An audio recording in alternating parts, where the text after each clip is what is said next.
Hello my dear student, welcome back to my YouTube channel Mahadev study 3.0 and another video. My dear student, जो student इस बार class 10 में है, ठीक है, क्लास 10 में है, तो उनका जो पेपर है, जो उनका 21 फरवरी को पेपर है, ठीक है, 21 फरवरी को जो उनका पेपर है वो गणित का पेपर है।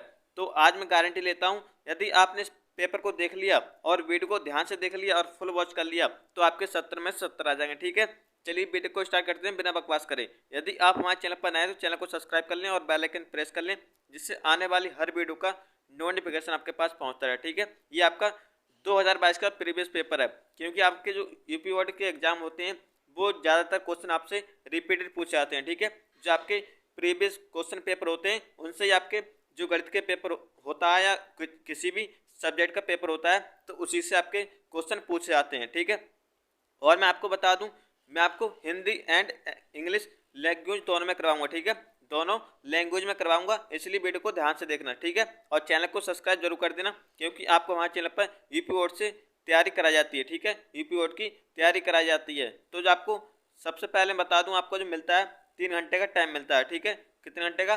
3 घंटे का आपको टाइम मिलता है, 3 घंटे 15 मिनट। और जो आपका पूर्णांक होता है वो होता है 70 नंबर का। जो आपका पूर्णांक होता है वो होता है 70 नंबर का। प्रारंभ के 15 मिनट होते हैं जो आपको प्रश्न पत्र पढ़ने के लिए निर्धारित होते हैं। ठीक है, और उससे अच्छा है कि आप इस वीडियो को ध्यान से देख लेना, वहाँ पर आपके 15 मिनट बच जाएंगे। ठीक है, तो आपसे सबसे जो निर्देश दे रखे होते हैं, इस प्रश्न पत्र में कुल 7 प्रश्न होते हैं। सभी प्रश्न अनिवार्य हैं। प्रत्येक प्रश्न के प्रारंभ में स्पष्ट उल्लेख है कि उसके कितने खंड करने हैं। ठीक है, जो आपके खंड शुरू होता है तो उसमें स्टार्टिंग में लिखा हुआ होता है कि इस खंड से आपको कितने क्वेश्चन करने हैं। प्रत्येक प्रश्न के अंक उनके सम्मुख अंकित हैं, यानी जो क्वेश्चन होता है तो उसी के सामने आपके अंक लिखे होते हैं कि कौन सा क्वेश्चन कितने नंबर का है। अगला क्वेश्चन है, प्रथम प्रथम प्रश्न से प्रारंभ कीजिए और अंत तक करते जाइए। जो प्रश्न ना आता हो उस पर समय नष्ट ना करें। ठीक है, यदि आपसे कोई भी प्रश्न नहीं आता है तो आप उस पर अपना समय व्यर्थ ना करें। ठीक है, जो आपसे क्वेश्चन आते हैं तो आप उन क्वेश्चन को हल कीजिए। अगला पॉइंट आपको दे रखा होता है प्रश्नों के, ठीक है, प्रश्नों के हल को उत्तर पुस्तिका के दोनों ओर लिखिए। प्रश्न संख्या 1 के अतिरिक्त सभी प्रश्नों के हल क्रियापद स्पष्ट रूप से लिखिए। ठीक है, यानी जो आपका खंड होता है उसके जो प्रश्न होते हैं वो आपको एक तरफ से लिखने होते हैं। आगे बात करते हैं, यदि रफ कार्य करने के लिए स्थान अपेक्षित है तो उत्तर पुस्तिका के बाएं पृष्ठ पर कीजिए। जो आपका बाएं पृष्ठ का पेज होता है कॉपी का, उस पर आपको रफ कार्य करना होता है। ठीक है, और फिर काट यानी उसे काट दीजिए और क्रॉस का चिन्ह बना दीजिए। उस पृष्ठ पर कोई भी हल ना कीजिए और उस पर जो भी आप रियल वर्क करते हैं, ठीक है, उस पर वो वर्क ना करें, और जो आप रफ कार्य करते हैं वो उसे काट दें। ठीक है, यानी क्रॉस का चिन्ह बना दें। रचना के प्रश्नों को हल में रचना रेखाएं ना मिटाएं। जो आपकी रचना यानी चित्र होते हैं उनको ना मिटाएं। यदि पूछा गया हो तो रचना के पद संक्षेप में अवश्य लिखिए। यदि आपसे रचना पूछी गई है तो उसको जरूर बनाइए। अगला जो आपको निर्देश दे रखा होता है यानी इंट्रोडक्शन। ठीक है, जिन प्रश्नों के लिए हल में चित्र खींचना आवश्यक है उनमें स्वच्छ और एवं शुद्ध चित्र आवश्यक खींचिए। बिना चित्र के ऐसे हल अपूर्ण और अशुद्ध माने जाएंगे। यानी आपका जो क्वेश्चन होता है यदि उसमें जो चित्र बनना होता है तो आप जरूर उस क्वेश्चन में चित्र बनाएंगे। ठीक है, नहीं तो आपका जो क्वेश्चन होगा वो आधा हल माना जाएगा और गलत भी माना जा सकता है। ठीक है, और जो स्टूडेंट इंग्लिश मीडियम से यानी इंग्लिश में जानते हो तो ठीक है, तो वो देख लेना। ठीक है, मैं हिंदी में बताऊँगा नहीं तो वीडियो बहुत लंबी हो जाएगी। आप देख सकते हैं इंग्लिश में इस तरीके से जो आपके इंट्रोडक्शन होते हैं वो दे रखे होते हैं। तो सबसे फर्स्ट पॉइंट आपका शुरू होता है खंड। ठीक है, सभी खंड कीजिए। जो आपका पहला खंड होता है उसमें आपको सभी खंड करने होते हैं। प्रत्येक खंड में उत्तर के लिए 4 विकल्प दिए गए हैं, जिनमें से केवल एक सही है। ठीक है, सही विकल्प छांटकर उसे अपनी उत्तर पुस्तिका में लिखिए। तो माय डियर स्टूडेंट, सबसे पहला क्वेश्चन है, समीकरण 5x² - 3x + 2y 0 के मूलों का योग है। ठीक है, तो मैं आपको इनके आंसर नहीं बताऊंगा। ठीक है, मैं आपको इनके आंसर नहीं बताऊंगा। आपने पूरी साल पढ़ाई की है और आपका जो तैयारी है मैं वो आपको देखना चाहता हूँ। ठीक है, तो आपका 21 तारीख को फरवरी को यानी 21 फरवरी को मैथ का पेपर है। तो मैं आप देखना चाहता हूँ कि आपकी तैयारी कितनी है। तो जितने भी बहुविकल्प क्वेश्चन हैं उनका आंसर आप कमेंट करके बताएंगे, ठीक है। जितने भी बहुविकल्पी क्वेश्चन हैं उनका आंसर आप कमेंट करके बताएंगे। जो भी स्टूडेंट सही बताएगा मैं उसका नाम अगली वीडियो में लूँगा, ठीक है। तो इसका आंसर जरूर बताना, ठीक है। आपको आंसर कैसे कमेंट करना है, जैसे आपने, ठीक है, जैसे आपने कमेंट में क्या लिखा और उसका आंसर इस ब्रैकेट में आपको लिख देना है, ठीक है। अगला क्वेश्चन आता है, यदि यदि थ्री कोटे बराबर 4 तो सेक ए का मान होगा, ठीक है। तो सेक ए का मान होगा, इसका भी आपको कमेंट करके बताना आंसर। अगला क्वेश्चन आता है, समीकरण x माइनस वाई बराबर 2 एवं x प्लस वाई बराबर 2 का हल होगा, ठीक है। हल होगा, तो इसमें थोड़ा आपका हिंट्स दे देता हूँ। ऐसे प्रकार आपको सवाल मिल जाए, ठीक है, इस प्रकार के आपको सवाल मिल जाए तो एक्स वाई की पहले आपको जितनी वैल्यू दे रखी होती हैं, ठीक है, जितनी वैल्यू दे रखी होती हैं उनको आप लगा के देखना, जो भी आपकी सेटिस्फाई कर रहा है वही आपका आंसर होता है, ठीक है। तो शायद इसमें दूसरा पॉइंट इसका सेटिस्फाई कर रहा है, ठीक है, क्योंकि 2 माइनस 0 2 और 2 प्लस 0 2, ठीक है, यानी आपका दूसरा इसका करेक्ट हो जाएगा। अगला क्वेश्चन है, 1 से 9 तक की 1 से 9 तक की प्राकृतिक संख्याओं का माध्य होगा, इसका भी आंसर जरूर बताना, ठीक है। अगला क्वेश्चन है, यदि किसी बारंबारता बटन का माध्य, ठीक है, बटन का माध्य 20.5 तथा माध्य का 20 है तो उसका बहुलक होगा, ठीक है, यानी जो आपकी संख्या ज़्यादा है उसको बहुलक कहते हैं, तो उसका आपको बताना है, ठीक है। तो कमेंट करके जरूर बताएं।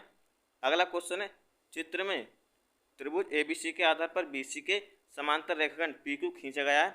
यदि PQ अनुपात BC बराबर 1:3 तो AP तथा VP का अनुपात होगा, इसमें आपको अनुपात बताना है, ठीक है। ये आपको अब जो इंग्लिश में स्टार्ट हो जाता है, इंग्लिश वाले देख लें, ठीक है। अगले दूसरे खंड की बात करते हैं। दूसरा खंड होता है, इसमें भी आपको सभी क्वेश्चन करने होते हैं और प्रत्येक क्वेश्चन फर्स्ट नंबर का होता है, ठीक है, यानी 1 नंबर का होता है।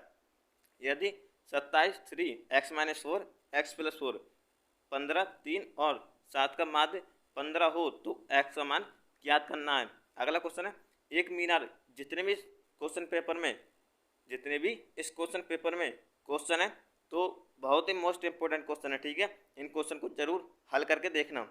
अगला क्वेश्चन है, एक मीनार की ऊंचाई 20 मीटर है, जमीन पर बनने वाली इसकी छाया की लंबाई 20√3 मीटर है, सूर्य का उन्नयन कोण ज्ञात कीजिए।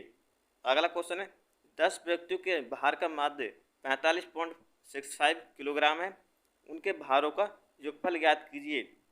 यदि द्विघात समीकरण 2x² minus 5x plus k बराबर 0 के मूल बराबर हैं तो k का मान ज्ञात करना है, ठीक है। ये भी आपका जो खंड होता है वो समाप्त होता है। अगला खंड आता है 3 नंबर, इसमें भी आपको सभी खंड करने होते हैं।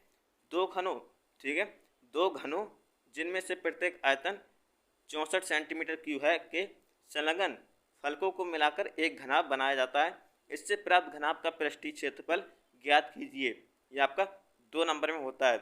अगला क्वेश्चन है, निम्नलिखित सारणी से माध्यिका ज्ञात कीजिए, ठीक है, इससे जो आपको सारणी दे रखी है उससे आपको माध्यिका ज्ञात करनी है। अगला क्वेश्चन है, समीकरण x² माइनस 7x प्लस 12 बराबर 0 के मूलों के व्युत्क्रमों का योगफल ज्ञात कीजिए। अगला क्वेश्चन है, दो संख्याओं का योगफल 85 है, यदि बड़ी संख्या छोटी संख्या के 4 गुने से 5 अधिक है तो संख्या ज्ञात कीजिए, ठीक है। ये भी आपका खंड समाप्त होता है। अगला खंड आता है, सभी खंड कीजिए, ठीक है, k का मान ज्ञात कीजिए, जिसके लिए समीकरण 2x प्लस k वाई बराबर 1 और 3x माइनस 5 वाई बराबर 7 का एक अद्वितीय हल है। अगला क्वेश्चन है, एक शंकु के आधार की त्रिज्या 3.5 सेंटीमीटर तथा ऊंचाई 12 सेंटीमीटर, शंकु की तिर्यक ऊंचाई तथा आयतन ज्ञात करना है। यदि tan a बराबर cot b तो सिद्ध कीजिए a प्लस बी बराबर 90 डिग्री, ठीक है। ये मोस्ट इंपोर्टेंट क्वेश्चन है, इसको जरूर देख लेना। अगला खंड यानी अगला सवाल आपका, बिंदु ए के निर्देशांक ज्ञात कीजिए, जहां ए बी एक वृत्त का व्यास है जिसका केंद्र 2, -3 है तथा बी के निर्देशांक 1, 4 हैं। ये भी आपका खंड समाप्त होता है। जो स्टूडेंट इंग्लिश में देखना चाहें वो देख सकते हैं, ठीक है, वीडियो को रोककर। अगला खंड आता है 5, इसमें आपका पहला क्वेश्चन होता है, सिद्ध कीजिए कि 2 + √3 एक अपरिमेय संख्या है। माय डियर स्टूडेंट, ये क्वेश्चन मोस्ट इंपोर्टेंट क्वेश्चन है, हर बार आता है, इसलिए आपको 4 नंबर फ्री के मिल जाते हैं, ठीक है। यदि कॉस थीटा बराबर 4/5 तो sine theta cos theta plus tan square theta का मान ज्ञात कीजिए।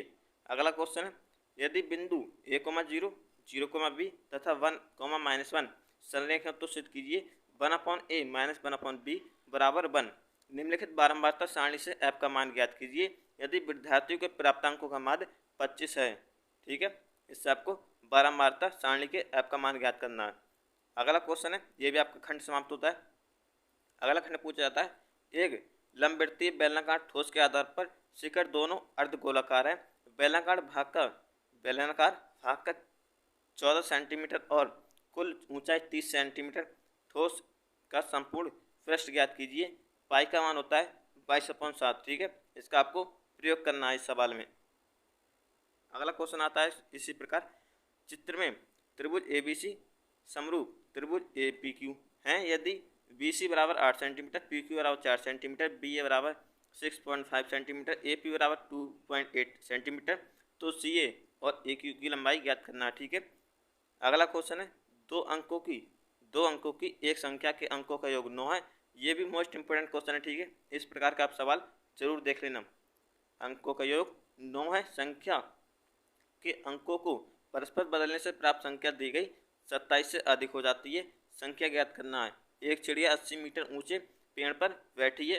पृथ्वी तल के किसी बिंदु से चिड़िया का उन्नयन कोण 45 डिग्री है। चिड़िया क्षैतिज दिशा में इस प्रकार उड़ती है कि उसकी पृथ्वी तल से ऊंचाई समान रहती है। 2 सेकंड बाद उसी बिंदु से चिड़िया का उन्नयन कोण 30 डिग्री हो जाता है। चिड़िया के उड़ने की चाल ज्ञात कीजिए। ठीक है, और √3 का जो मान होता है वो 1.732 होता है। ठीक है, ये भी आपका खंड समाप्त होता है।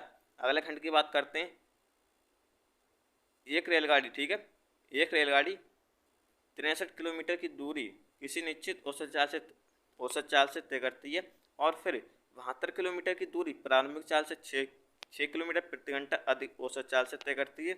यदि ये पूरी यात्रा 3 घंटे में तय करेगी यानी तय की गई है तो प्रारंभिक औसत चाल क्या थी।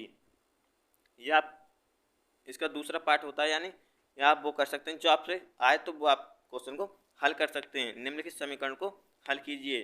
5/x-1 + 4/y-2 बराबर 3, 6/x-1 - 3/y-2 बराबर 1। ये आपका 6 नंबर में पूछा जाता है। ठीक है, इसी प्रकार अगला क्वेश्चन है, एक त्रिभुज खींचिए जिसकी भुजाएं 5 सेंटीमीटर, 6 सेंटीमीटर, 7 सेंटीमीटर। ठीक है, और अब एक अन्य त्रिभुज की रचना कीजिए।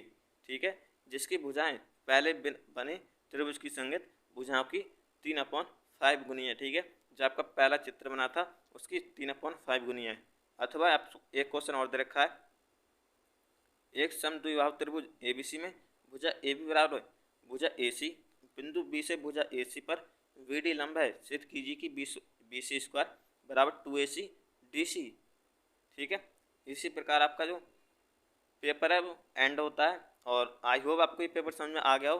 तो माय डियर स्टूडेंट, मेरी आपसे एक बात कहना चाहता हूँ, जितने भी क्वेश्चन में पेपर हैं वो आप ज़रूर हल करके देखना। ठीक है, और जो ऊपर MCQ क्वेश्चन थे 5, उनका आंसर कमेंट करके ज़रूर बताना। ठीक है, यदि आपने नहीं बताया तो मैं बता दूंगा शाम तक। ठीक है, यदि आपको वीडियो अच्छी लगी तो वीडियो को लाइक करके चैनल को सब्सक्राइब जरूर कर देना और बेल आइकन प्रेस जरूर कर लें, क्योंकि आने वाली हर वीडियो का नोटिफिकेशन आपको मिलता रहे। ठीक है, चैनल को सब्सक्राइब जरूर कर लें क्योंकि हम आपके लिए बहुत मेहनत करते हैं। ठीक है, थैंक्स फॉर वॉचिंग। मिलते हैं अगली वीडियो में। धन्यवाद, टेक केयर।